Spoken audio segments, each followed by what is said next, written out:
Guess we're gonna do this together. But do you Yeah, want no, me to give sorry. you an intro? You go ahead.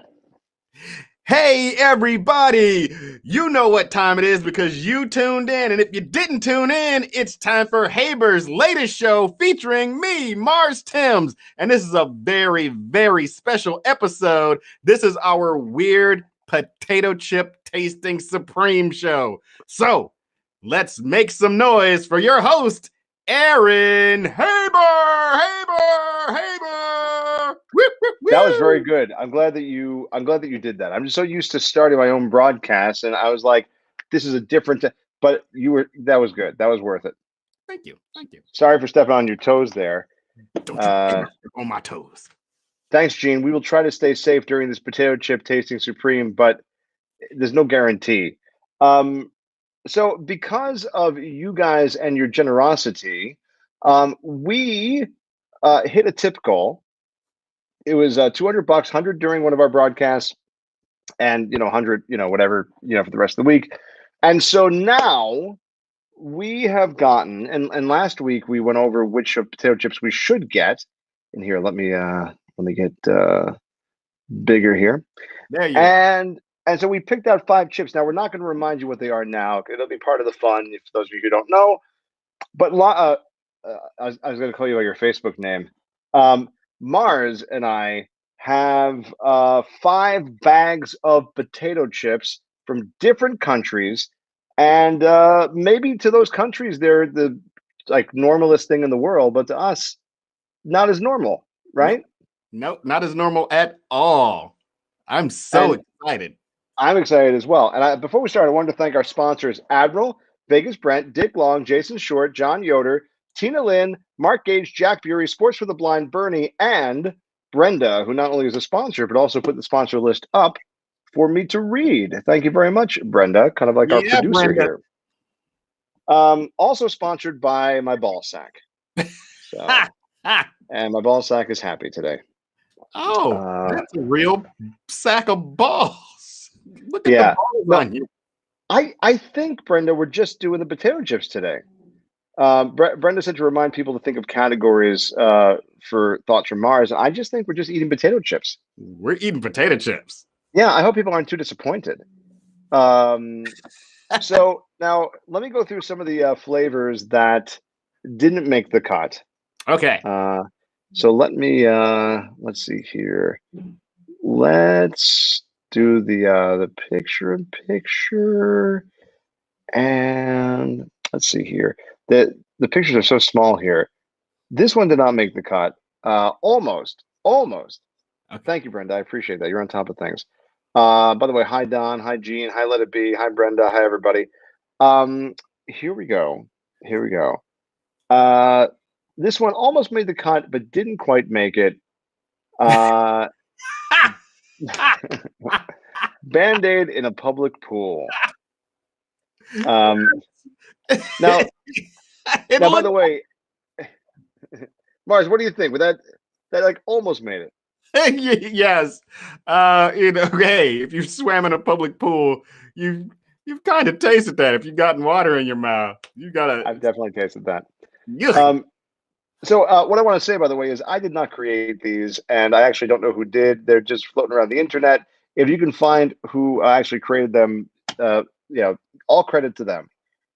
Just Google funny Lay's potato chips.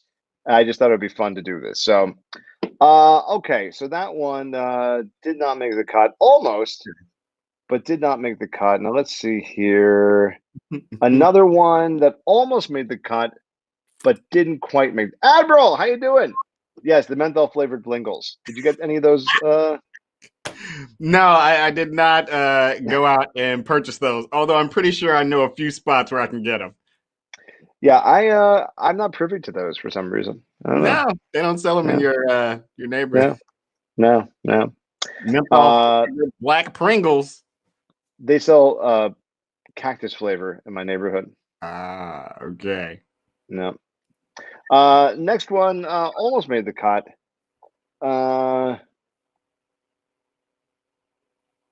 Alligator. Ooh. I think I'd taste that. I think Have you had alligator? I have. I've had fried alligator numerous occasions. Me as well. Yeah, it's Um, delicious. Tastes yeah, like chicken. yeah. Now, just if you turn the bag over, it kind of does. I mean, I don't know. It's always fried. Yeah. Have you ever had not fried alligator? No. I It kind no. of just is like fried. It's just like fried meat. You know. The thing about this bag, though, is it's not actually pieces of alligator, but each bag comes with a tiny alligator inside. Now that can be that's hard to get your mouth around. Yeah, I couldn't get it past customs. It's either you're going to eat the chips or the chips are going to eat you. Yes, yes. I have Uh, held a baby alligator before, though. have you? Yes, How'd it yes. taste? I didn't bite it, but it got upset with me holding it and it slapped me with its tail, which Oh hurt. yeah, I bet it did. Yeah. Karen's tear flavored lays. You should make up a whole bunch of these, Admiral. Did you know Photoshop? You should do these for next week. Let's see here. Let's see. We did the alligator. Some of these I'm looking at and I'm like, oh, those are flavors we actually got. Uh, which one? See, they're so small I can't see them. Okay, let's see. Here's another one that almost made the cut. Delicious toenail fungus. Yes, a tail slap. Yes, Yeah. delicious. Yeah, yeah. I wasn't into this one. Mars really pushed for it, but It's hey, I was hoping it would be a way I can get rid of some of my toenail fungus if they had like a hey, you send us. It's like when you donate a gun, they give you something for it if you turn in toenail like fungus. guns. Yeah, so I donate the toenail fungus and I get like a Target gift card. Yeah, that's nice. Well, you're always thinking about the community. I'm a Uh, giver.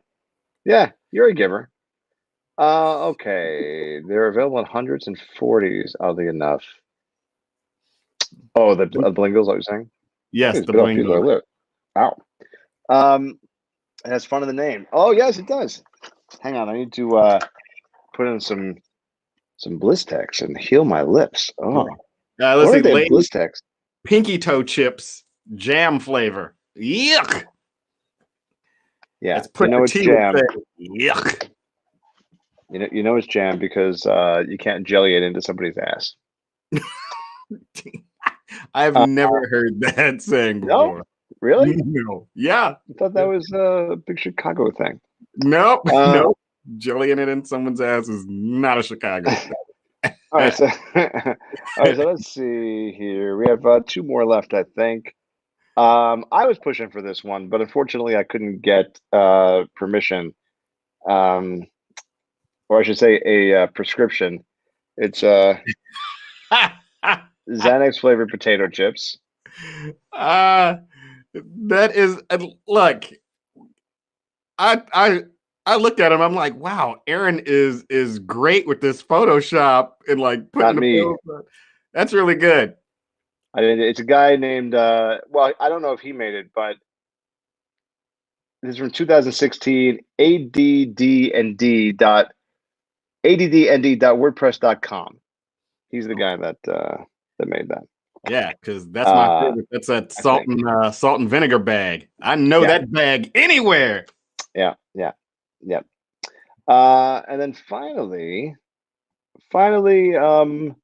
I've seen this one floating around for a while, and I thought almost, but we had already placed the order, Okay. so we couldn't. Let's see here. Oh, wait. Right. Why is it doing that? Hang on a second. The picture's really funny on this. I know it's Yeah, cropped out the yeah. dog. There There we it go. is. There, pepperoni dog part. My dog never eats pepperoni or cheeseburgers for that matter, but sometimes it smells like a rotten cheeseburger when he farts. Yeah, yeah. I don't know what they put in dog food, but it does. Dog's fart smells like the worst of pepperoni. Not like delicious pepperoni where you're just like, I have a craving for pepperoni pizza now. It's just like, I need to put you on a dry food diet. Yeah. Do you have a dog?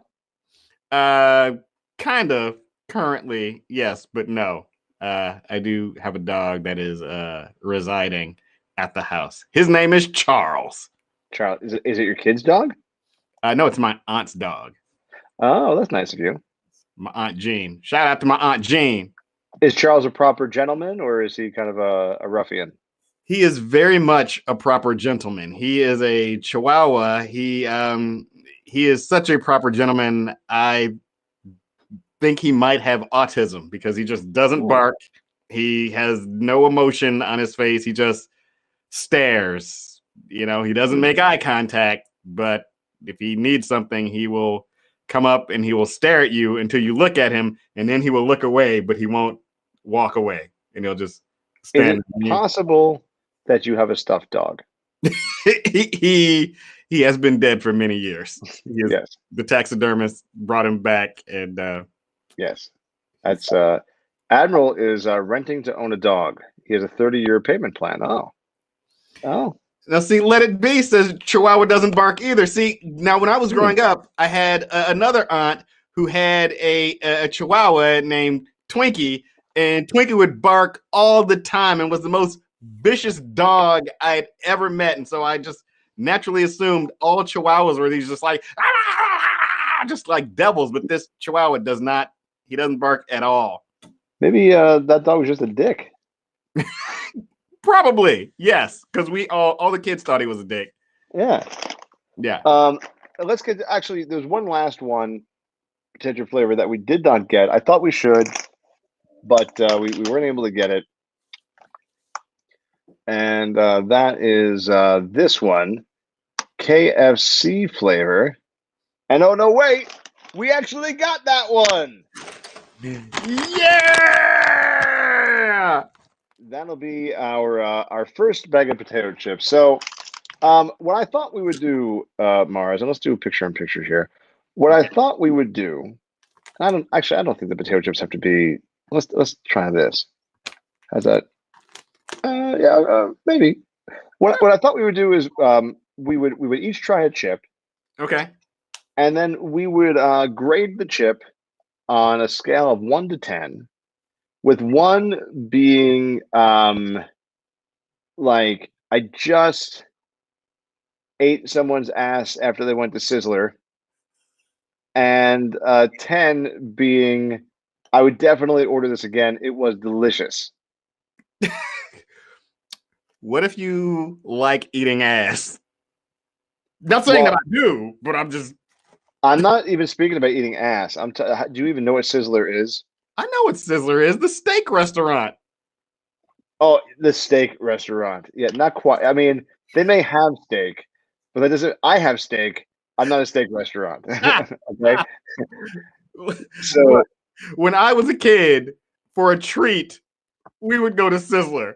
Us too. I love the little wooden handle steak knives. Yeah. Yes, we would go to Sizzler until that one day where we realized that having 2 bathrooms for a family of 4 just didn't cut it.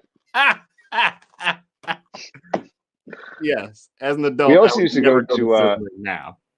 Yeah, no. Did you have any ground round by you? I don't remember the ground round. I remember the name, but no, I don't remember ever going there. Sizzler was cool. Sizzler was the spot. Was that like the spot? For my family, yes. It was like it was like down the expressway, like in the suburbs, and it was like for a nice night out. That would be like, all right, we're going to Sizzler. Let's load up the car. I get that.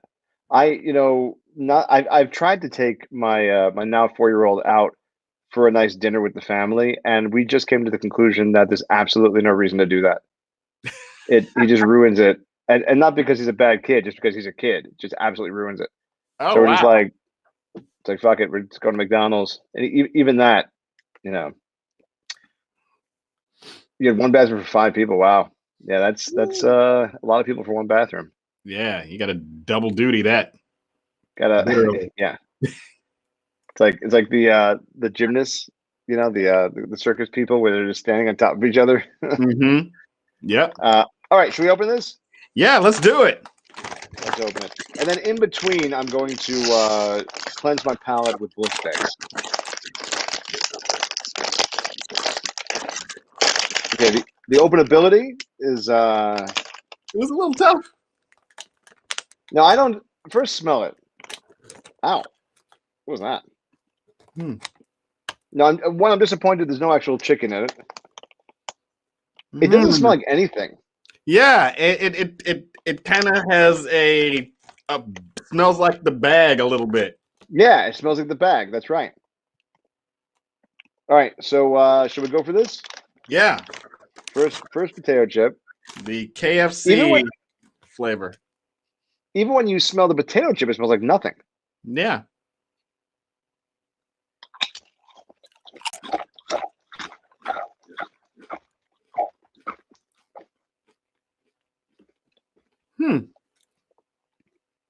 Oh, that's spicy. Yeah, it has that flavor kicks in there at the end. I like it though. I like the spicy. It's got a slight little burn to it, and it even has a really good chicken flavor that I like. It's not overpowering, but once you get into it, you're like, okay, yeah, this is KFC. Well, see, I had to do some research though, because on the bag it says Wings Zab, and here's my guess. My guess is that this is flavored like whatever the KFC has in that country. Yes. Because it does not taste like KFC. Now let's see here. Wing Zab. KFC is beloved in Thailand, maybe even more so than he who cannot be named. I don't know what that means. Making this cross brown. Okay, so they're talking about the potato chips, but is there? So I don't know what wings. Their KFC does taste different than our KFC. I had it when I was there. Oh, so you were an expert in this. Well, not an expert. I ate at KFC once when I was in Thailand, and I did think that their version tasted different. The seasoning, it wasn't like the 7 herbs and spices that you get here. It was, yeah, it had a different flavor to it, which was good. Yeah. Hey, by the way, I think I'm going to. Gosh, when should I make this announcement? I've been working on a project, Marz. I think I'm going to. I think I'm going to announce it. Maybe at like 7 o'clock when our show is done. I think I'll come back and make an announcement. Okay. Yeah, I think that's what I'll do. If you guys are interested, I will. Should I do it tonight? I don't know. Let me think about it. Anyway, and so it tastes like really spicy KFC. Mm-hmm. So on a scale of 1 to 10, with 1 being the worst and 10 being the best, what would you rate this as? Well, as a lover of spice and having had actual KFC in Thailand, I think that this is very close to the actual flavor. I'm taking off points because I didn't get like a good smell when I first opened the bag that made me go, that's good. I'm gonna go with a 6.5. A 6.5. Okay. 6.5. Brad, how you doing, dude? Jerry asked, Thailand KFC have a canine flavor? That's China. Oh, Jerry. they do eat dogs in Asia, so they're trying to get them to stop, but they, If you don't announce it tonight, you can message me it. Maybe I'll do it at 7. Maybe I'll do it. How many Team Haber people can stay until 7 o'clock? By the way, Marz, you're welcome to stick around. It's not an exclusionary thing. I just didn't want it to take up our show. Okay. All right. Next, Marz, why don't you pick the bag next? Oh wait, I didn't give a number to it. You did not. I'm gonna give it a 5. It doesn't smell like anything, and I think smell is an important part of the whole taste experience. And it's spicy. Cool, Brenda. It's spicy. I don't mind spice, but it just I believe you. It tastes like KFC in Thailand, but it does not taste like KFC here. But I don't think it's bad. No. So okay. So a bunch of Team Haber people can stay. Cool, Brian. All right, cool. Then at 7 o'clock, I'll make an announcement. All right, Marz, you pick the next one. Oh, thank you, Brad. I am going to go with scallop and butter garlic. Scallop and buttered garlic. Okay. Scallop So, and butter garlic. all right, so you ready to open it up? Yeah, let's do. Are you going to change the picture? Oh yeah, I should change the picture. You're right. Hang on. So thank you. Let's get the KFC out of here. By the way, I don't know if you noticed, there's a QR code on the back. Of the scallop and butter garlic? Yeah, Oh, yeah, I wonder if you get to talk to a scallop or something. Where is this it? No, that's not it. It's Yeah, no, I have a bag too. but it's not like my bag. You have many bags, but there is no bag like my bag. That's true. I don't know if I have a picture for this one. I think maybe I didn't get this one. Oh well, that's fine. So this is what it looks like, everybody. Which is different than Mars's bag. Dick Long, these were like $5 or $6 a bag. The QR code takes you to Lay's Thailand Facebook page so that you can like it. And it was like, what the fuck are you doing here? Yeah. Like, all right, get out of here, American.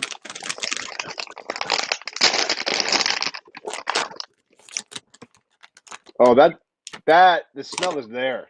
Yeah. I'm not saying that's a good thing necessarily, but this is like a girl you dated in college before you figured out hygiene.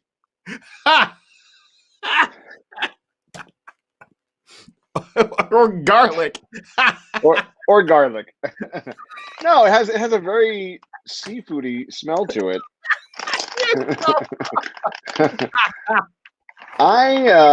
Thank you, Brenda. Brenda put the link up to the place where we got the chips. I'm getting much more seafood than garlic smell. And I have one of the best noses in the business, by the way. Not the way it looks, but the way it works. Okay. Now, here's an interesting thing. You want to try this? Now, by the way, have you cleansed your palate at all? Any beer or water or anything? Yum, yum, yum. Okay, so here's let's try something. That's basically what I was saying subtly, Pappy. Brad. Yes, you guys get the point. Yes, thank you. Here's what I think you should do. Before you put the chip in your mouth, hold your nose. Okay, hold your nose, put the chip in your mouth, and then don't let go of your nose. I don't don't slam your nose, but just, put your nose. And then put it in your mouth and let it just hang out for a little bit. I'm not playing a joke on you. I'm being serious. No, it seems like a joke on me. About 15 seconds later, take your hand off your nose and see what happens. All right, let's give it a try.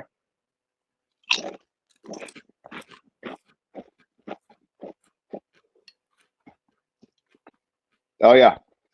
Yep. Oh, wow. Yeah, really seafoody. Really? Yeah, but really seafoody. But did you see what happened? Yeah. You couldn't really taste anything without your nose. Right. Yeah.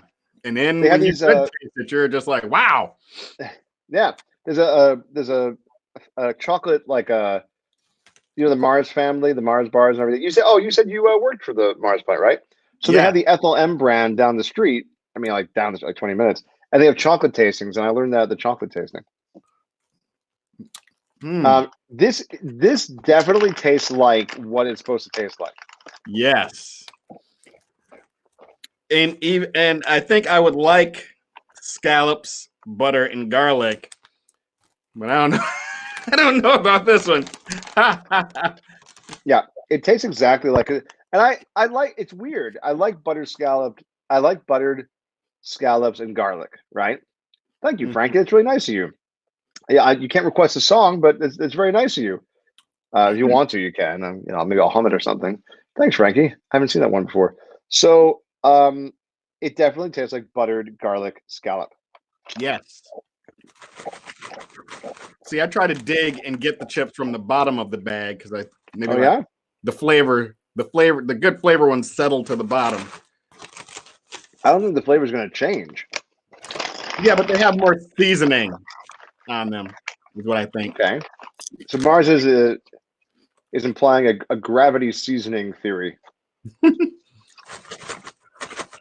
Mm. That is interesting. Yeah. So Marz, what do you think? Scale of 1 to 10, 1 being the worst, 10 being the best.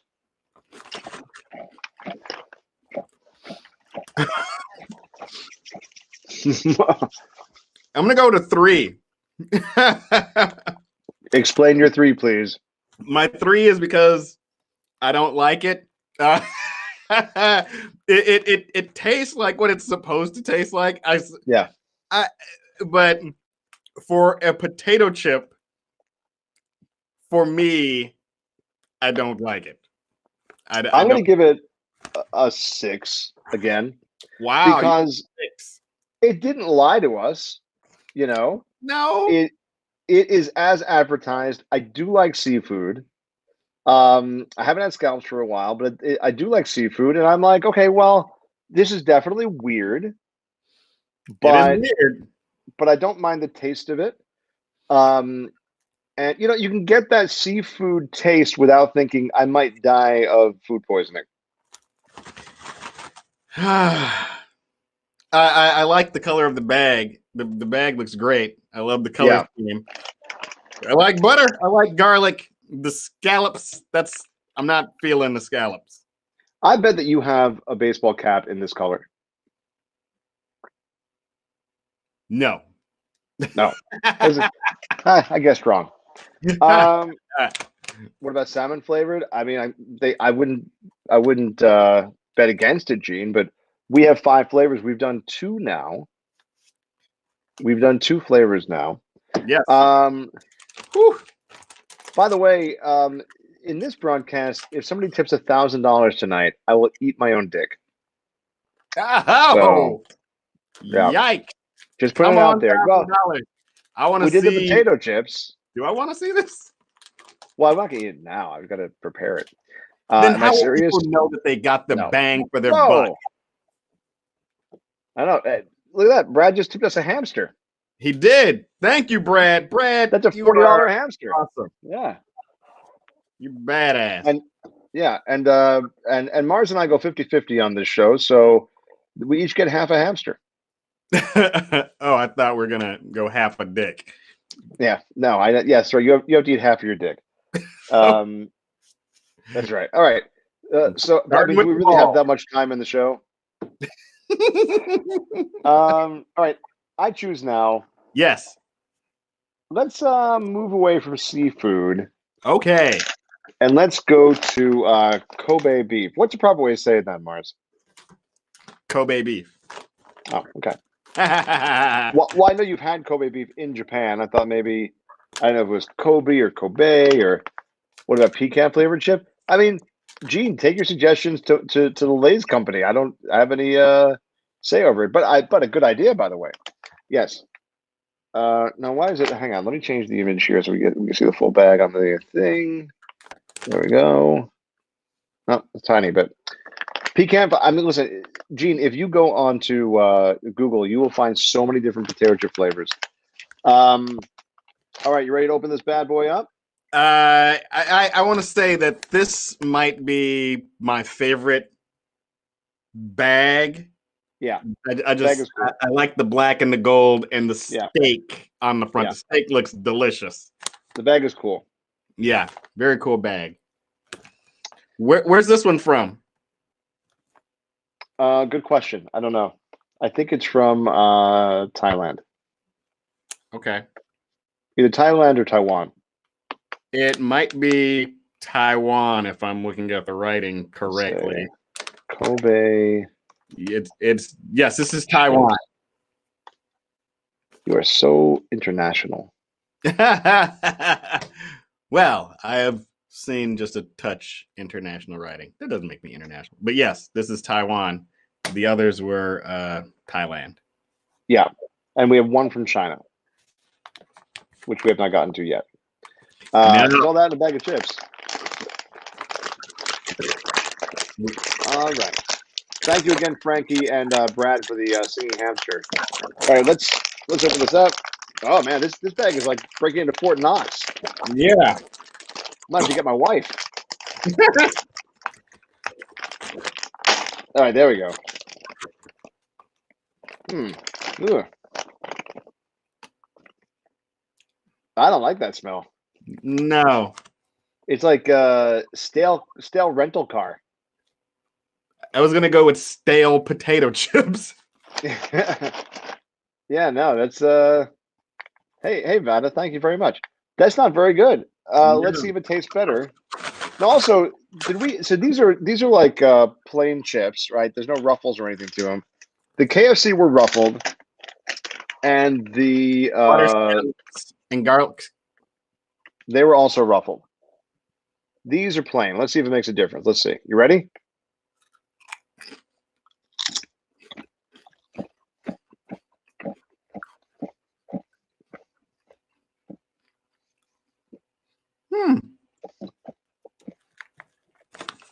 Not a fan. It's not like gross or anything. You know what it tastes like? It tastes like beef stroganoff. It tastes exactly like beef stroganoff. Tastes like grilled beef, but not good grilled beef. Like I'm thinking, to me, it's beef barley soup, like Campbell's beef barley soup. Yeah, it's not good. No, not like sour cream. This is like a beef bouillon cube. Yeah. Now I've never had Kobe beef, so I don't know what it tastes like. But you have. Does it taste anything like Kobe beef? No, that's good. This is like it is just a beef bouillon cube that they crushed up and sprinkled on some chips. That's disappointing. Yeah. See, the package does not make the flavor of the chip. I like the packaging, but the chip itself, the flavor. Do not judge a chip by its foil. Not a fan. So 1 out of 10, what are you giving it? I'm going a 2 because I don't want to give it a 1 because I like the bag. I'm going to give it a 2. Yeah, I'm giving it a 1. I like the bag, but there's no excuse for that. I mean, they have like scientists and they have like food scientists and stuff. They knew this tasted like shit, and they still put it out. They half-assed it. They half-assed these chips. They would have said like random like grocery store 2-for-1 beef. Yeah, I would have been like, okay. Hey, Yannick, how you doing? A beef curtain? Thank you, Yannick. Beef curtain. Harry Morton. Real Kobe beef is the bomb. Yeah, but Harry, you would be disappointed with this. This was not good. Yeah, Harry, the real Kobe beef is delicious. We definitely went into this with high expectations, but you know, why wouldn't we have had? Because it's like it says, hey, it's supposed to taste like this. Check out this award-winning bag. It even has a fucking laurel on the back. Yeah, it says #1 on there. And some other stuff that we can't read. Maybe it's #1 for Lay's Kobe beef chips, but it's a very small category. Yeah, I don't like it. I'm gonna eat one more, but yep, still bad. Yep. Oh. Contains milk, nuts, wheat, soybeans. All that shit, and it still tastes like dick. Well, milk and nuts. Yeah. Lay's avocado flavor. Yeah, that sounds good. Well, we have 2 bags left. 2 bags left. I was just trying to look at the allergen information on the other ones we've eaten, just in case there are people out there that are allergic. Milk, soybeans, wheat, and shrimp for the scallop, butter, and garlic. Huh, that makes sense. And shrimp paste. For the KFC, it's wheat, fish, soybeans, and may contain shrimp. But no promises. But no promises.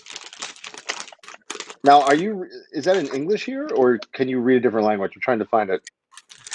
It is in English on the bottom right Actual hand. flavor. Oh yeah, I see it.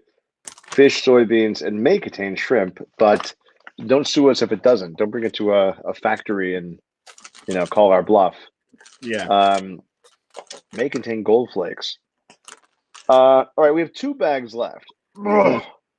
Say it may contain gold flakes.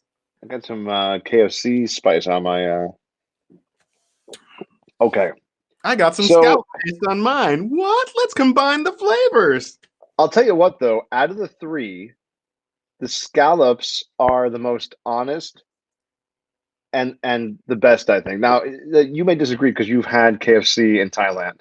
I do. I disagree. I like the spice, the slow burn of the KFC. I like the flavor. I do too. Because there's I would say lime and there's some hot peppers in there. Yeah. The KFC is growing on me. Just like my untreated fungal infection. Those toe fungal chips. Those toe That's right. fungal chips. I say that we go for the spicy lobster next. I agree. I wanted to save that other one for last. Right. So now, open the bag up. Now, I will say, in full disclosure, I have already opened this bag because I wanted to torture my children with it. Really? Yes, I gave them each a chip before. I said, "Oh, because we get this like International Snacks of the Month box, Mm-hmm. and it's been pretty good so far. But they have some weird stuff in it. So I'm like, oh, we just got another box. And they're like, oh, what is it? And I was just like, oh, and usually it comes to the description. Like, what's the description? I'm like, I can't find it. Here, Gene. It's a picture of a spicy lobster. Just a spicy lobster on it. Oh yeah, let me take the Kobe beef off. And so they tried it, and they actually liked it, kind of. But then it got too spicy for them. And then they said, when I told them what it was, they were like, "Oh no!" I know I put spicy lobster up. I think you know what I'm getting confused about. I think the spicy lobster bag looks like the dog pepperoni fart bag. All right, there we go. Dog farts. Yeah, let See, me change that picture up. We have 3 bags from Thailand. Yes, it seems like Thailand has the biggest. I wonder if there are any African flavors, or like what flavor if Lay's is in Africa. I wonder what the flavors would be there. I'm not even trying to make a joke. I'm just curious. I know. It's just like they keep dropping into my head, and it's like, nope. Don't say that. Nope. Yeah. They taste like long distance run winners. Yeah, that's a positive one. I was going to say child labor. Tastes like conflict diamonds. It's like, is there a finger in this bag? All right. All right. So this is spicy lobster. And this lobster. And they basically just put a lobster and some spices on a chip. It almost looks like a lobster burrito made by somebody, or like a lobster taco made by somebody who doesn't understand how to do it. See, I was looking. I thought they looked like Pringles. It looks like a lobster on a Pringle. It does. Well, I think that's what it's supposed to be. But the bag is all fucked up. Like, I don't know how yours look, but mine are all broken. Looks like Simba. Tastes like Rafiki. Yeah. It leaves a scar. Oh. All right, your bag is open already. All right, there. Yeah, mine's open already. Well, Harry, that's perfect. Like your workout trying to open these bags. Yes, it's not going to make up for the fact that we're eating 5 bags of chips, but these do look like Pringles. Are yours really broken? Because mine are really broken. Yeah, a lot of them are broken, but the ones that aren't really look like little Pringles. Oh yeah, I don't even know if I have one full chip. That's okay. All right, so let's see. Let's see here. By the way, everybody stick around at 7 o'clock. I'm going to make an announcement about a new project. I feel a little bit bad because I wasn't planning on doing this, Marz. I just saw a lot of Team Haber people I like. And so I'm springing it on you in the middle of the show that I'm going to be doing this thing, and I apologize. That's absolutely fine. Okay. Go Team Haber. Thank you. All right. So should we do it? Let's do it. Wait. Before we do it, what do you think of the smell of the bag? I think it smells very buttery. Butter and garlic. I smell it smells a little spicy, which I do like, and I do notice Well, the it is hot pepper is on there. spicy lobster. It is spicy lobster, yeah. I'm getting So a I don't hint of smell like of seafood, armpit. but it Okay, smells like let's. Pringles to me. Yeah, So what kind? yeah, Kind of Pringles are you eating? All right, let's. spicy lobster.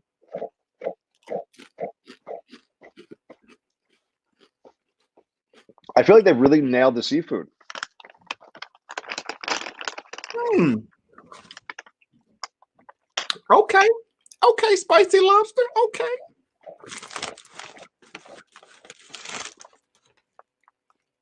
You know, it's got a seafood flavor, but it's not overwhelming like the scallops. The scallops taste like they just pulled them out of a tank. These are Pringles. They even Well, taste like Pringles. maybe they're bagging Pringles. I think they are. I think they stole Pringles and just threw them in a bag. These are spicy lobster Pringles. They're good. Yeah. I think they're pretty good.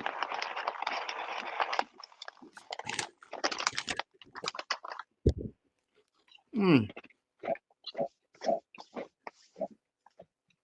I'll tell you Yeah, though, it's not overwhelming. It's smooth yeah, flavor. I agree with that.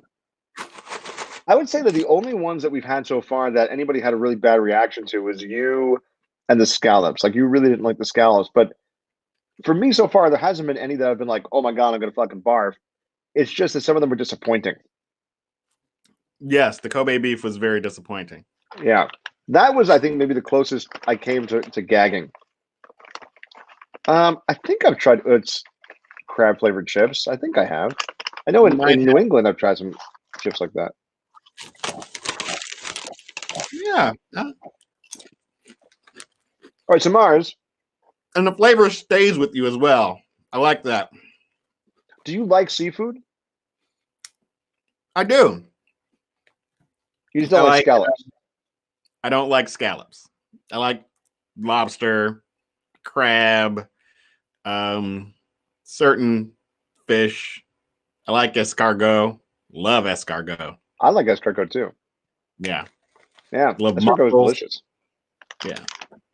But where are you getting your escargot from? Because we're talking about like they don't generally serve escargot in seafood restaurants, do they? At French restaurants. Yeah.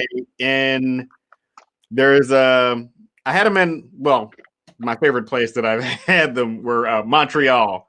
So there they were delicious, and then there was a place in Colorado that I had some that were like great. The place in New York called Le Tour that my dad and I used to go to all the time. They had mussels in frites. Is that what they say?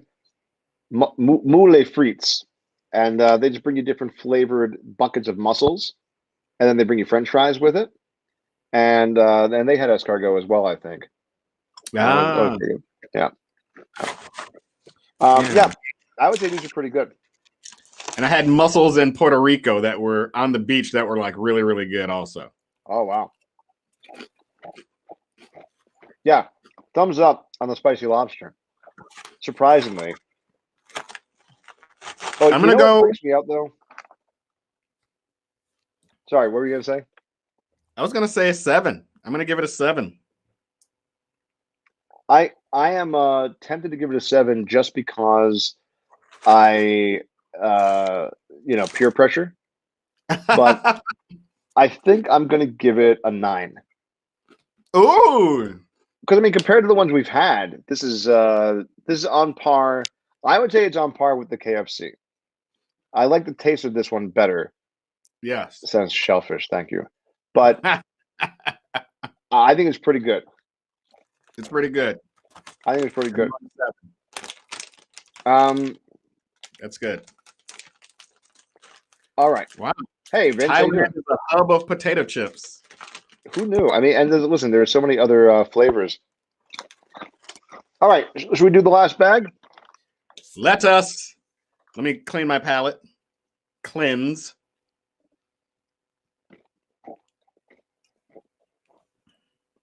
I drink one of my 18 glasses of water today. Good for you. Trying to get healthier. Trying. All right. So let's see. Last bag. When I was getting the pictures, I thought that we had salted egg, and then I realized when I looked at the chips that we did not get salted egg. I don't know why I was thinking we did, but no, we don't have wasabi, Vince. I have wasabi in my fridge though, but we do have. Yeah. You ever take somebody for sushi that has never had sushi before, and you're like, you've got to try this green fish. It's delicious. Right up the nose. Yeah. Yeah, snort it. I've heard that most wasabi that we consume is actually not wasabi. Really? Yeah, it's like fake manufactured to taste like wasabi root, and it's generally not real wasabi. That's what I have read. No, to do a recap, we just did spicy lobster, Vince. Before that, we did Kobe beef. Before that, we did buttered garlic scallop. And then first and foremost, we did KFC spicy wings. What's it called? Wing Zab. Wing Zab. Yeah, that's what we've done. And so we have one more. You keep guessing though, Vince. Cartoon sound effects. Wing Zab. Bam. Do you want to introduce this last bag? I don't even know what it is. Oh, okay, then I'll introduce it though. I just wanted to give you some, some introducing responsibilities if you wanted. Largest bag, also. Yes, it was a very big bag. So this is it? Yeah. Cousin to the pepperoni dog fart. And I say that because there's a dog on the bag. It is, with something scribbled out above that dog. It's a hat, I think. That blue scribble is a hat? I think so. I mean, the dog's also drinking coffee tea, so I don't know. So this is what it looks like a little bit closer. Is that a cow? I don't think it's a cow, is it? That would make sense. I'm gonna guess it's a dog. It definitely looks like a dog. It really looks like a dog who's drinking out of the cup. But then you see, like right there, it's like something is scratched out on the cup. Yeah, no, I wasn't looking at that. I was looking at the big dog. I don't know what that scribble is. Yeah, it's like. So this is coffee oolong milk tea. Would you ask me? Yeah, coffee oolong milk tea. Have you had coffee oolong milk tea? Maybe. I've had oolong tea, and I think I have had it. I don't remember liking it. I remember just thinking, "Oh, there's milk in this tea." No, I also opened this one up.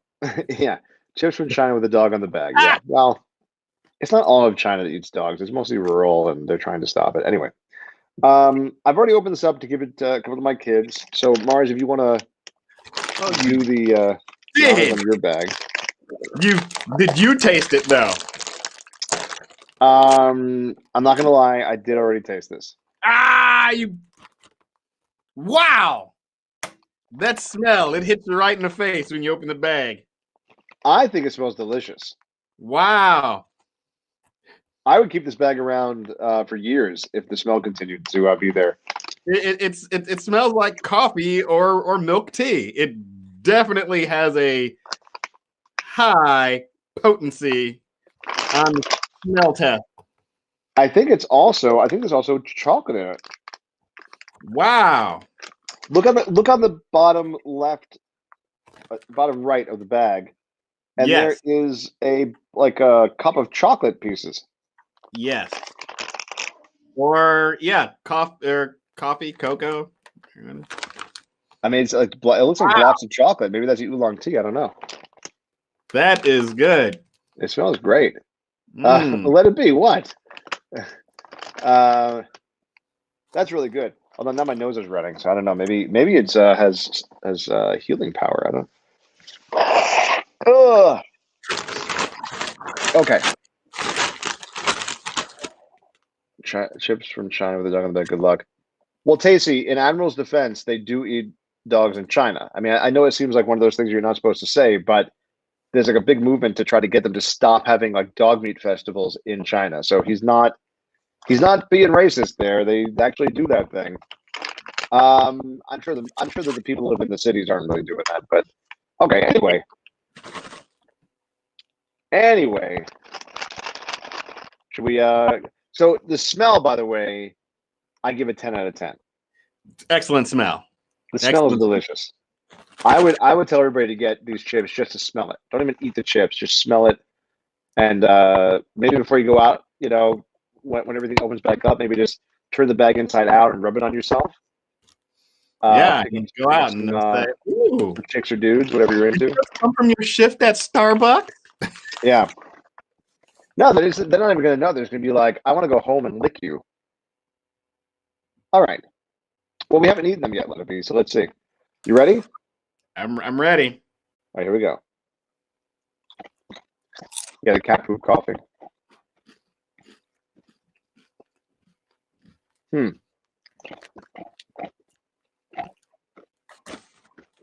Wow. I think it's good. I'm trying to, because it's not a flavor that I'm used to. It is not a flavor that I'm used to. So what do you think it tastes like?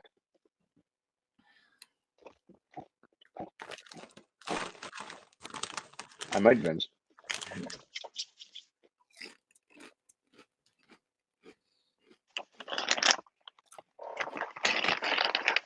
That is different. What do you think? So do you like it or not like it? On a scale of 1 to 10, what are you giving it and why? This chip has me confused. It smells really good. And then when I taste it, I mean, it tastes like it smells. Yeah. But it's just a weird taste for a chip. And my brain is trying to wrap itself around this. In my head, it's like this should be a liquid form. You should be drinking this hot in the morning. But I'm also like, my brain's like, spit that shit out. Tell your brain to not be a hater, you know, because like I'm with you. It smells delicious and it tastes just like it smells. Yeah. But then you're like, but this is a potato chip. And to answer Let It Be's question, yes, I believe it is salty. Is it? It's sweet. It's sweet more than salty, but I think it does have salt on it. And that it's like a mocha. Yeah. It's like iced coffee potato chips. Yeah. But all right, so what are you giving it? I don't think it has caffeine in it. It could. There's no English on the bag. Let me read it. Pac-Man, Ghost, Tree, Hibachi. I don't think you're really reading this. I don't know. I'm reading the. What am I giving it? Wow.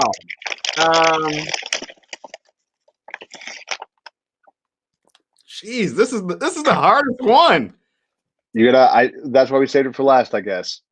So we've had all these chips, and it's led up to this. 1 out of 10, 1 through 10. What are you giving it, and why? I am going to give it. I'm going to give it a 5. I like the smell. It tastes like it smells, but my brain cannot process this as a potato chip and not as a hot beverage. It's It's like, I don't know, maybe when you like eat, like at Starbucks, they have like coffee beans or whatever that you can eat. Like maybe they're chocolate covered coffee beans or something like that. Yeah. And while there's a part of it that you're like, oh, this is good, you're still, to me, I'm still just like, oh, why are you just downing coffee beans? Yeah. So okay, so you're giving it a 5. All right, hang on. Let me Yeah. You ever Someone likes this. It's like saying somebody's ugly. That's somebody's baby. You know?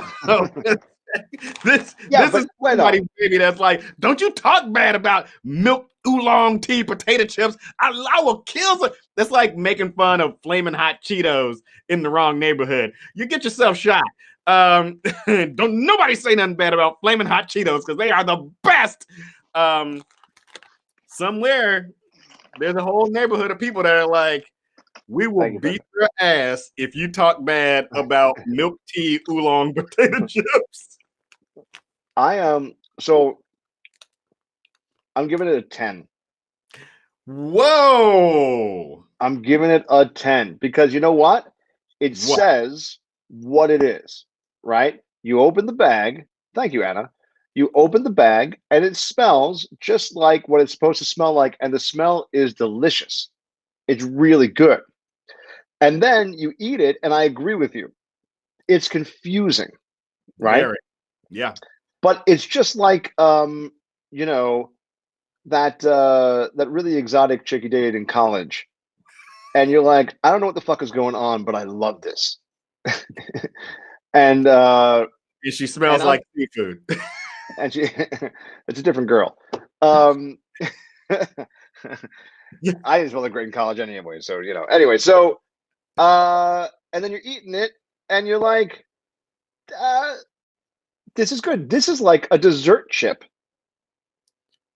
This isn't a chip that you eat with hamburgers. This is a chip that you have after dinner as a snack. Thank you, Admiral. And so I give it a 10 out of 10. I think this is a chip that you eat in a chip tasting contest where you're like, all right, you guys, you ready to get your mind blown? All right, milk tea oolong. And everybody's like, ooh, let me try that. But I think it was great. Not flying off the shelves in your neighborhood. So just to review, KFC was, I believe this was your favorite. Yes, KFC was my favorite.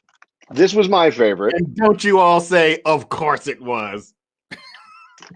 I wasn't even thinking it. That's how woke I am.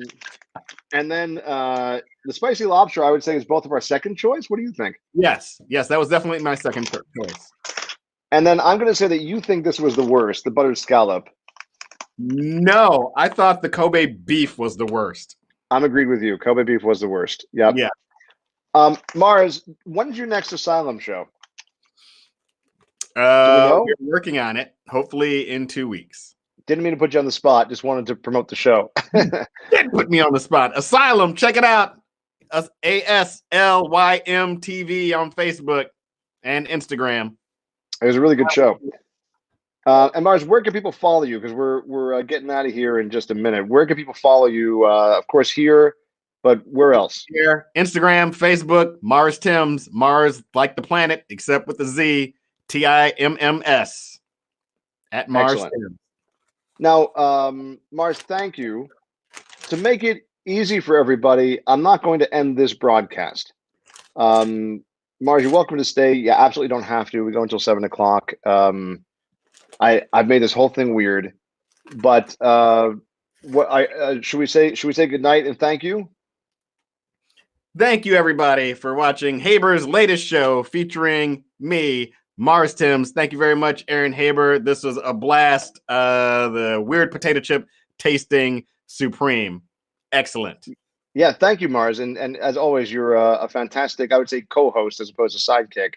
And yeah, sorry for the weirdness of the end of the broadcast, but I appreciate the hell out of you. Thank you. And I owe you a half a hamster and a half a song.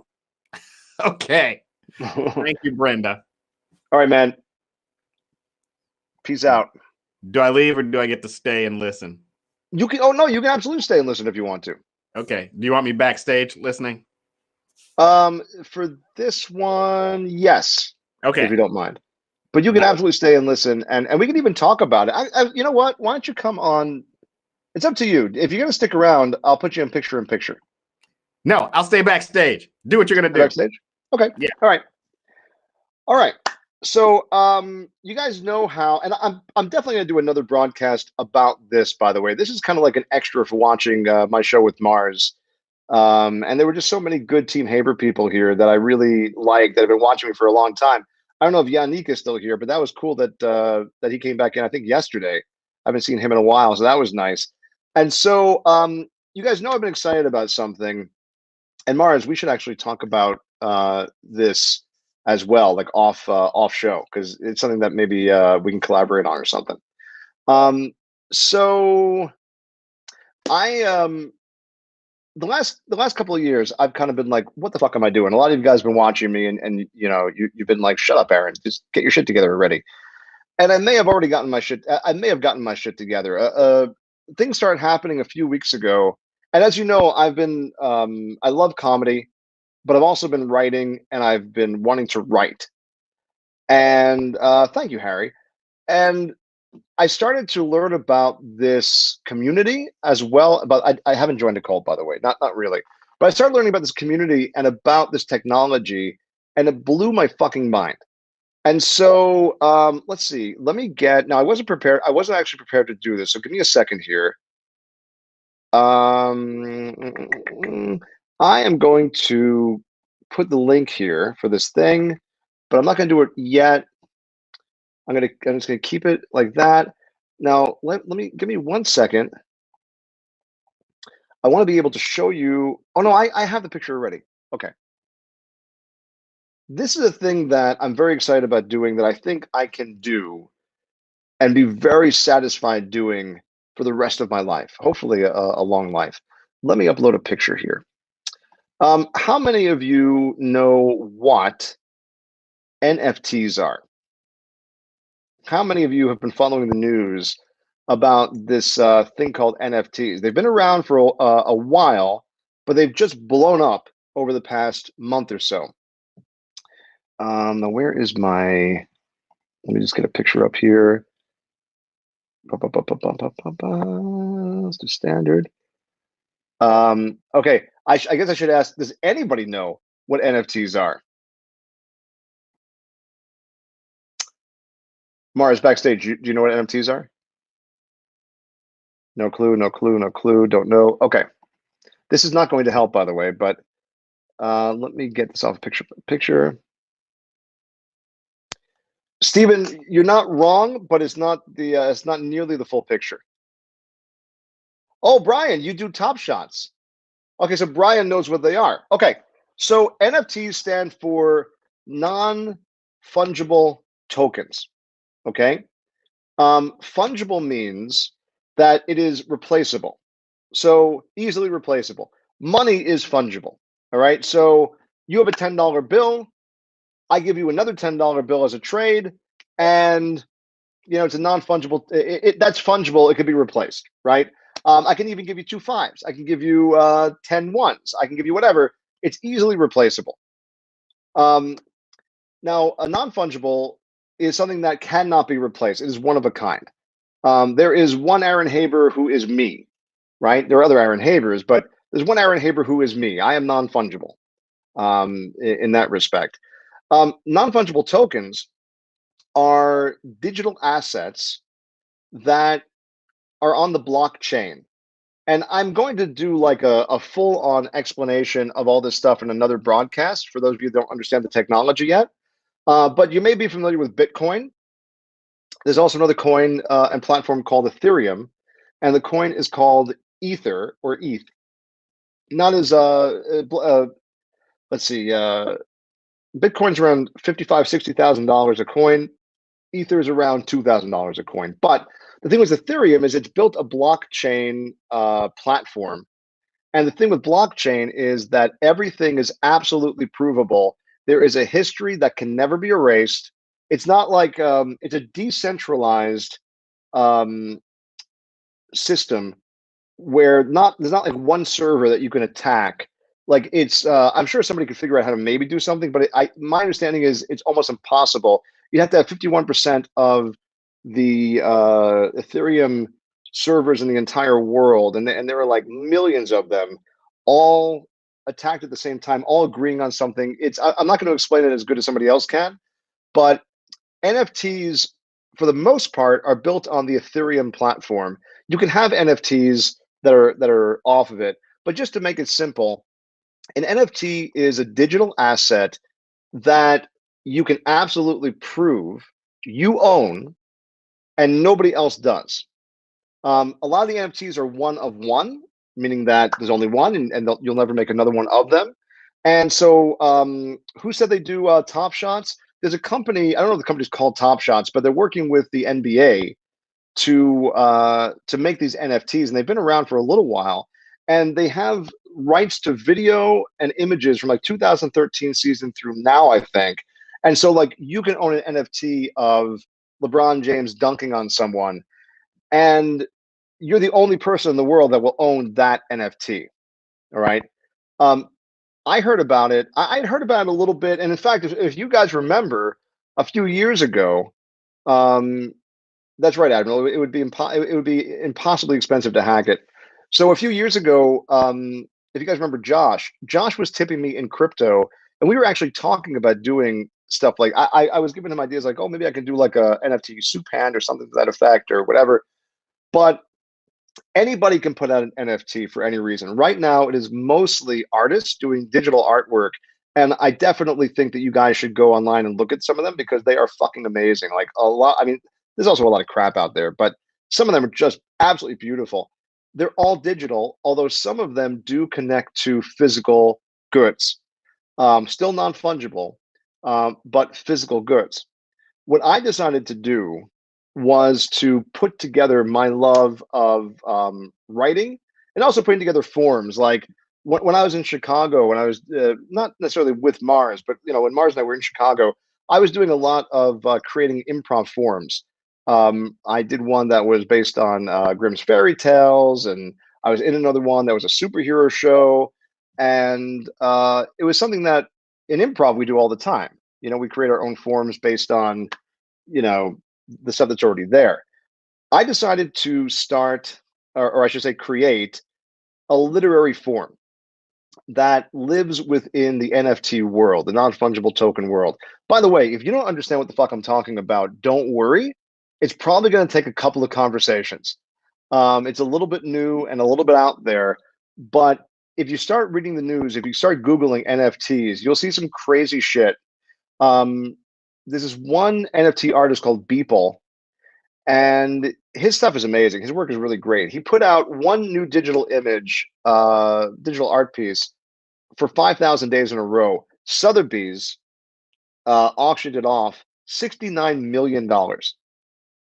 $69 million. And then there are these like little 8-bit weird crypto guys that they gave them away for free. It's like 10,000 of them. They're going for hundreds of thousands of dollars now. There's definitely a speculator craze going on, right? Which doesn't mean that everything that gets put up online gets sold, but I thought it would be really interesting to mess with the NFT space, and not mess with it like in a disrespectful way, but like experiment with it is a better word. So I decided to come up with a literary form called non-fungible fiction. And non-fungible fiction is not something that I hope I'm the only one who does. I hope that other authors and writers do it as well. Um, the chips are good. Thanks, Charles. They were delicious. So what it is I put up a token, and there is if you guys want to take a look at it, I'll give you the link here. Now I've listed it, but I haven't put it for sale yet. I'm still kind of learning everything about it. But this is I just put it in the comments. It's on a platform called OpenSea that sells NFTs, and it's called the Non-Fungible Fiction Genesis. Genesis means it is your, exactly, Admiral. Thanks for being there with me and holding my hand for that. Genesis is your first piece. So this is my Genesis NFT piece. And so I'm just calling it Non-Fungible Fiction Genesis, Let There Be Right, which I thought was pretty clever. And hang on, I have to blow my nose. And it is the first non-fungible fiction token. It is now people have put out a couple of stories and stuff like that. I'm not saying this is the first piece of you know, literature or story anybody's ever tokenized, is what they call it. But this is the first example of non-fungible fiction in this literary form. Now, will other writers pick it up and take off with it and do it themselves? I hope so. I hope it kind of becomes a little bit of a fun thing for people to do, maybe even a little bit of a like a literary movement. I don't know. Maybe I do it and nobody gives a shit and nobody else does it and they all tell me to go fuck myself. I don't know. But this will be the first example of non-fungible fiction. And here's the deal with non-fungible fiction. I'm going to read you. And by the way, I want to say I asked Vegas Brent, who is in the art market, and he's into crypto. I asked for his opinion, so I just want to say thank you to Vegas Brent and my friend Aaron Ruth, who really gave me a lot of help and helped me help. Just I said, like, what do you think of this idea? And they were like, yes or no or whatever. So I just wanted to give a shout out to them. They were very, very helpful.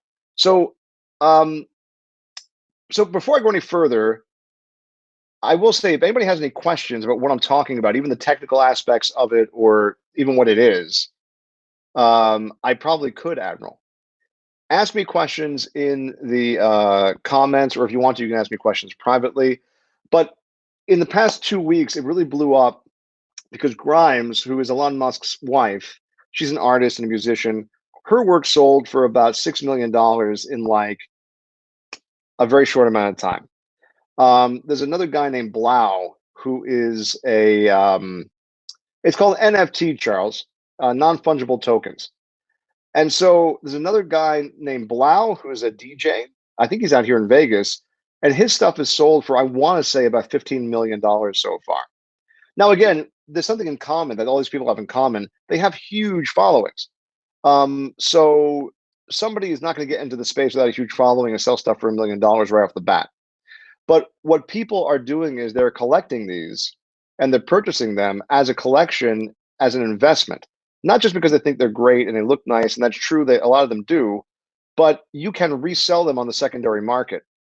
So for instance, one guy that bought a Beeple piece for $6,000, he turned around and sold it for $600,000. One of the things that's great for artists, and this is for Marz hanging out backstage, this is this tears down the gatekeepers, right? It's another thing that tears down the gatekeepers. You don't have to wait for somebody to let you in a comedy club. You don't have to get booked on the Tonight Show. You put this stuff out, and it's kind of like the internet, but supercharged. So you can put out whatever you want to and tokenize it. At the same time, you can put in that whenever it's resold, you get a percentage of royalties. So on this token, I get 10% royalties, which is the standard for the OpenSea market. And so let's say that somebody buys this thing, and then the community says, the NFT community says, oh, well, this is an important piece. It's a historic important piece. We think it's worth $1 million. I don't know how much you bought it for, but now you're selling it for $1 million. Well, the artist, aka me, I get 100 grand. If it's sold again for another $1 million, I get another 100 grand. And for artists, it's this amazing thing where you can do a piece of work and get royalties, not just for yourself, but for your children, for your grandchildren, and for your descendants, really through the end of time. And so it's a really, really, really interesting thing.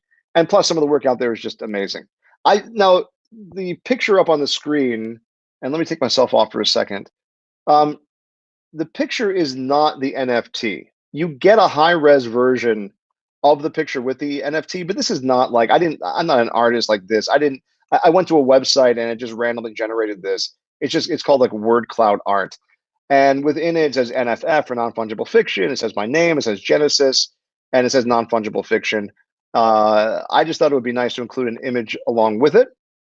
I could get 10 cents a piece then. I'm not sure what you mean, Charles. I mean, I guess if you sold one, you could. So this is, you get a high-res image with this, but here's where the non-fungible fiction kicks in. And if you have any questions, put them in the comments and I will answer them as we go along. So let me read you the guiding principles first. This is like the thought behind it. All right. Non-fungible fiction is an artistic collaboration between the writer and the collector. The collector is purchasing the creative output of that writer for that moment in time. The collector is the writer's anonymous muse, providing the spark and deadline to create the piece. The piece may be long or short or even very short. It may be polished or a fucking mess. It is the NFF's writer's creative moment in time. And so before I get to the rules, basically this isn't written until the token is purchased. It is not a piece that I wrote that I'm putting up for sale. I may do that in the future too. This is something where the token is purchased.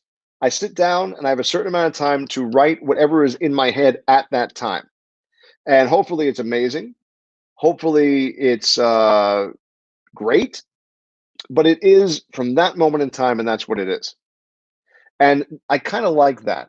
I kind of like that the collector is collecting that creative output of that moment in time. And I also like the fact that the artist can't be a perfectionist. It cannot be that you do this for 18 years and you never put it out.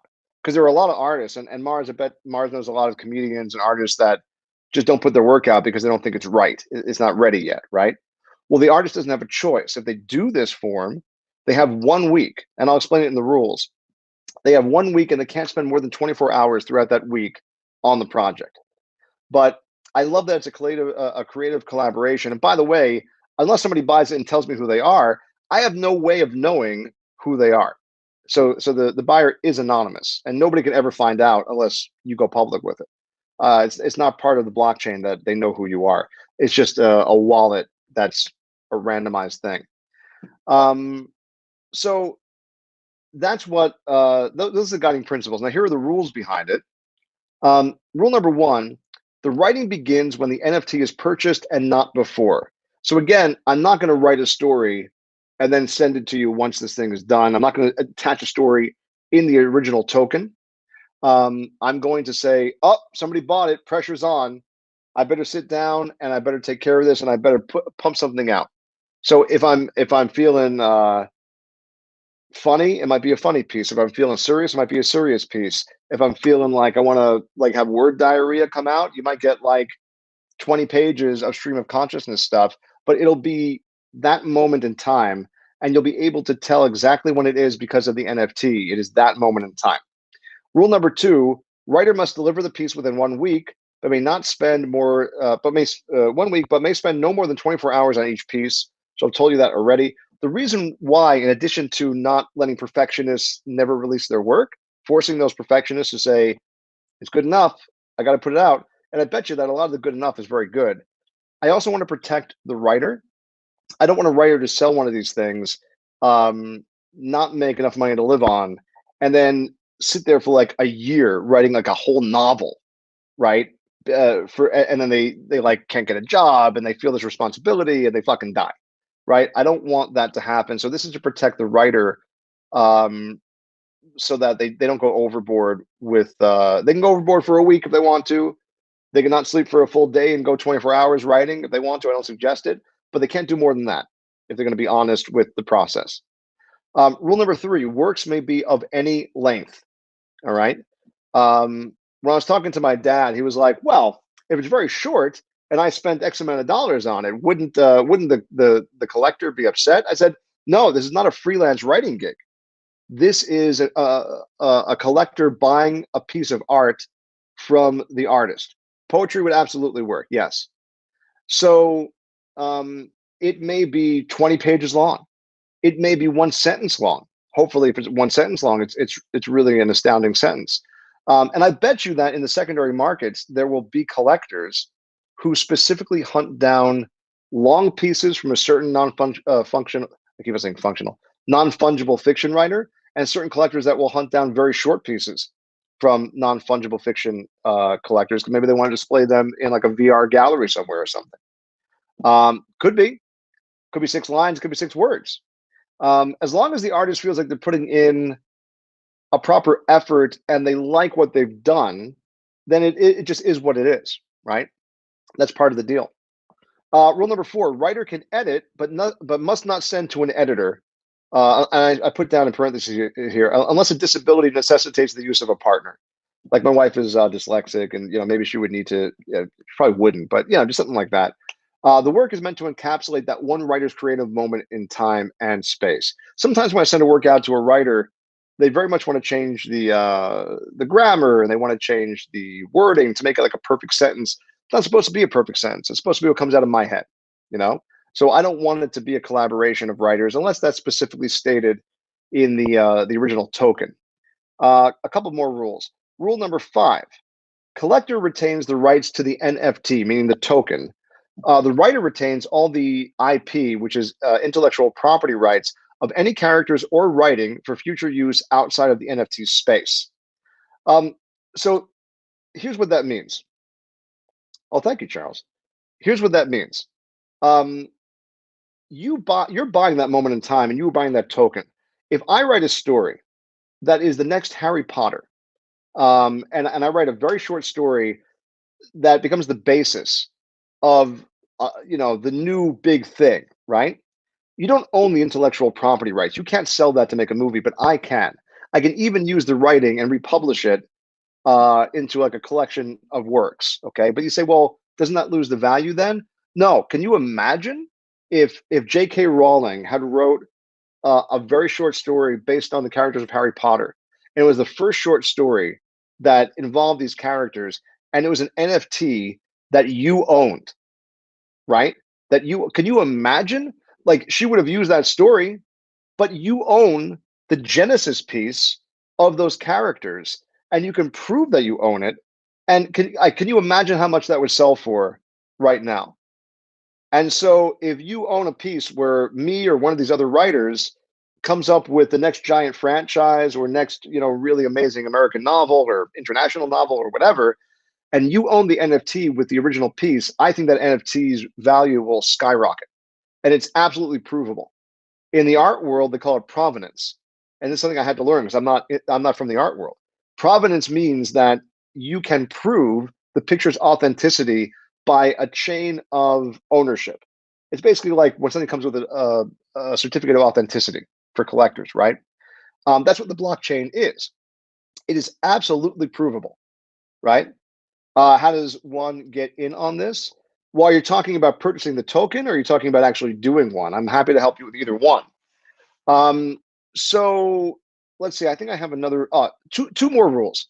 Rule number 6. Now, by the way, I will say this is, I call it non-fungible fiction 1.0 because I fully expect other people in the NFT community and the writing community to have ideas that they can riff off of, and maybe they're even better ideas than what I've come up with here. So I am willing to have the form continue to grow and continue to evolve as I speak with other people who are interested in this. So there'll be a non-fungible fiction 2.0, which may change the rules. It may even be that somebody puts out, this is a non-fungible fiction 1.0 token. This is a non-fungible fiction 3.0 token. We'll see. Rule number 6: once delivered, there are no edits or revisions. The piece is the piece.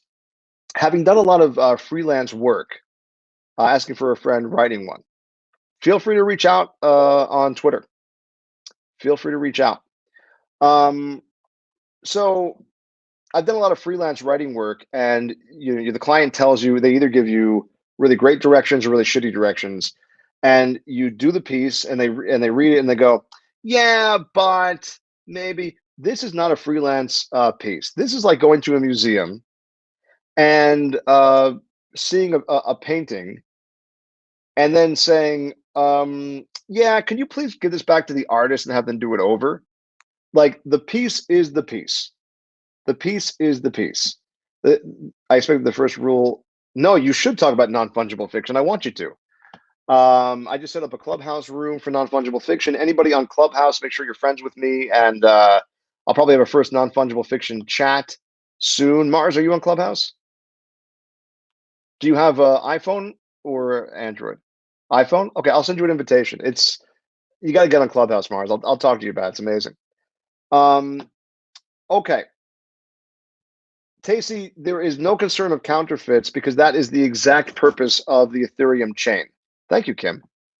That is the exact purpose of the Ethereum chain, is that there is a digital ledger that is unhackable that proves, like, I have to pay money when I put one of these things up for a bunch of miners, they're called, who are really computer dudes using their server power to do these intensely, like, computer heavy calculations, and then they mine a block.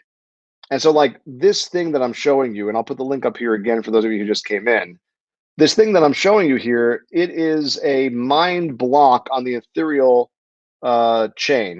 chain. And did it go on? Please fix the above errors. Okay, well, it didn't. I'll try it again later. But there, if somebody had a counterfeit, it would be very, now, of course, somebody could try to do that, but anybody in the know would just look at the actual like digital history of it and know that it wasn't the right one. It's one of the reasons why a lot of artists are going this route. My Twitter is at Aaron Haber. And if you look at I've kind of reinvented my social media. The website is coming down and is being replaced. What about copycats? Well, that's the whole thing.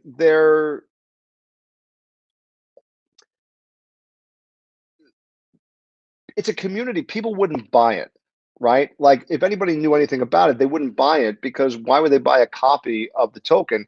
The original token is out there, right? So the Beeple token that sold for $69 million with its 5,000 images, I guess somebody could, like, just find those images online and sell them again.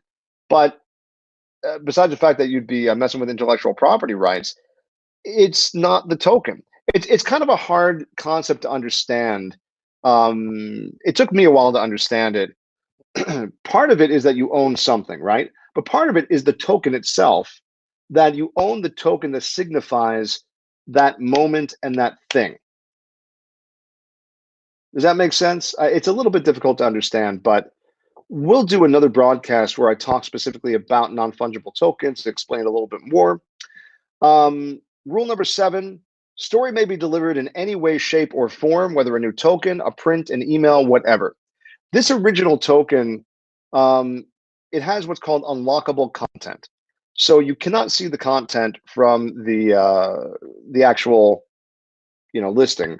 You couldn't be able to see it anyway because I haven't written it yet.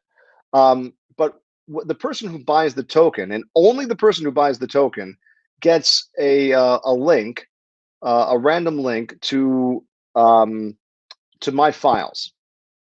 Okay, one file in particular, and that file gives you access to the high-res image, which is kind of like a book cover. But it basically says your story's coming here in a week. And then a week after purchase, maybe a little bit sooner than that, they'll come back to the link, and their piece will be there. The story will be there. Now, is it possible that as I keep on doing these, I'll find like a slightly different way of doing it technically? Probably. I probably will. I'm sort of on the beginning learning curve here. But those are the rules for non-fungible fiction. And of course, anybody can write and make an NFT of what they wrote. But it's not non-fungible fiction unless they follow these rules.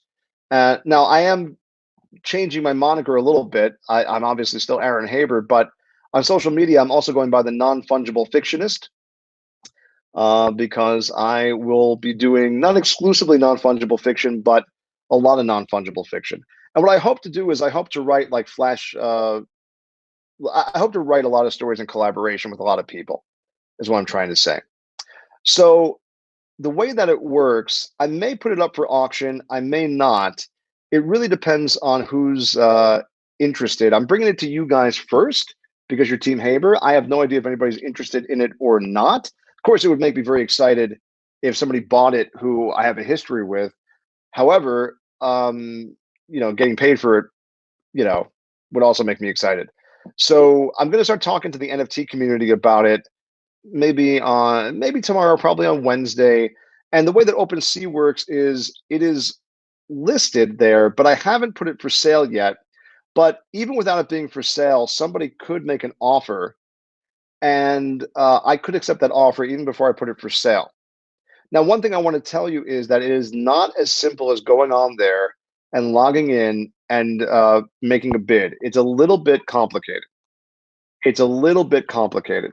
And so I am absolutely volunteering my time. One, because yes, I want somebody who wants to buy this to be able to buy it, but also because I want to teach you guys about what NFTs are and about how to get into this yourself, because I think it's a hell of a lot of fun. Um, and so I'm happy to talk with you guys about it. I'll probably also do another broadcast, but I'm happy to do one-on-ones where I talk to you off broadcast and I help you through the process of setting it up. But just to give you the general version of it is that you need to buy cryptocurrency. There's a website called Coinbase, which is probably the easiest way of doing it.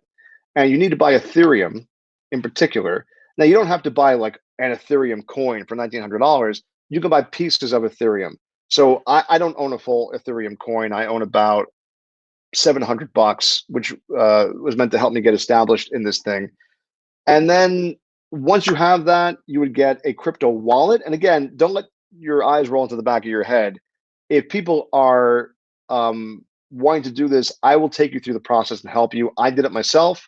And I'm happy to help you guys, whether you're bidding on my thing or not.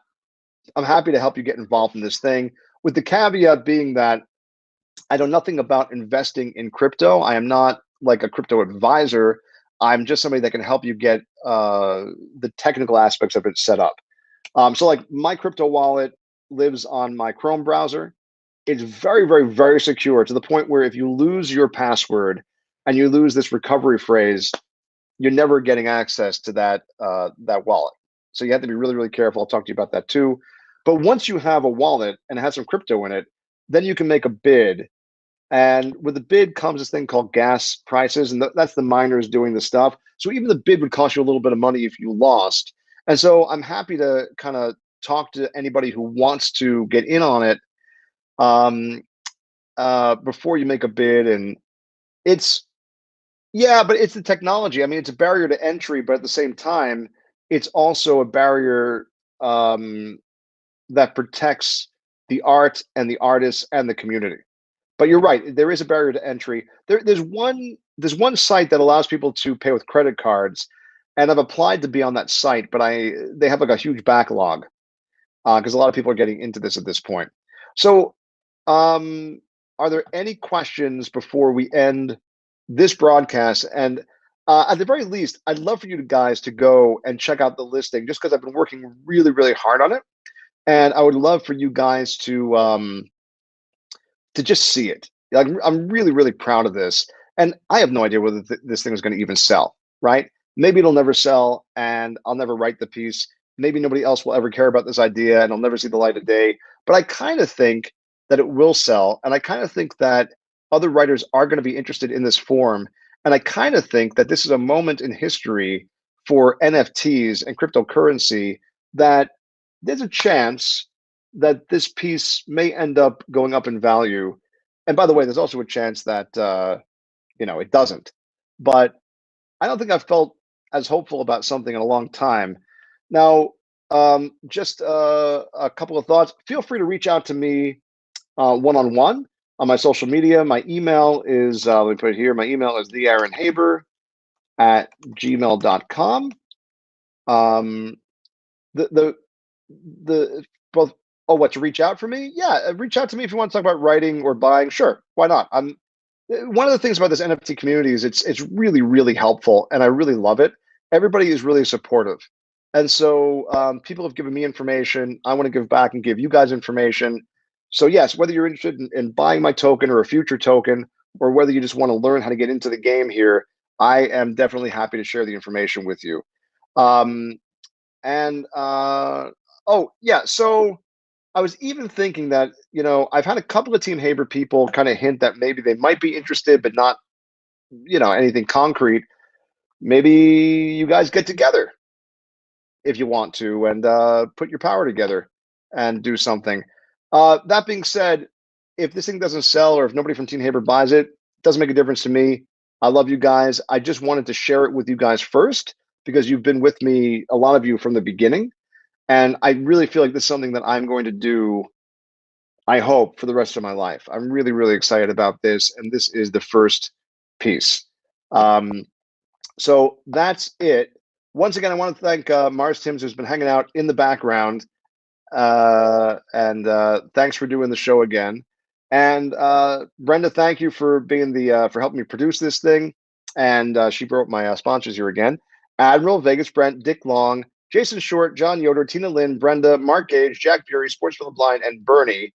Not just sponsors, possibly also people who will talk and say, we should buy this thing. I'm being a shill now. I'm being gross. Sorry. Yeah, reach out to me if you're interested, even if you have questions. If you have questions and have no interest in buying, I'm still really excited to talk with you about this. I was up until 4 o'clock in the morning last night doing all the technical stuff to launch this thing. I'm very, very, very excited about it. So I'm happy. And even if you have ideas, by the way, even if you have ideas on, oh, hey, you know what? I read something here, or what if you did this? Happy to talk with you about it. So that's it. I'll probably do another like, what the fuck is NFT broadcast later this week. Yeah, that is it for now. Thanks for listening. And yeah, I'm gonna go watch some TV with my 10-year-old. So I'll see you guys later. Good night, everybody. Good night, Marz. Take care.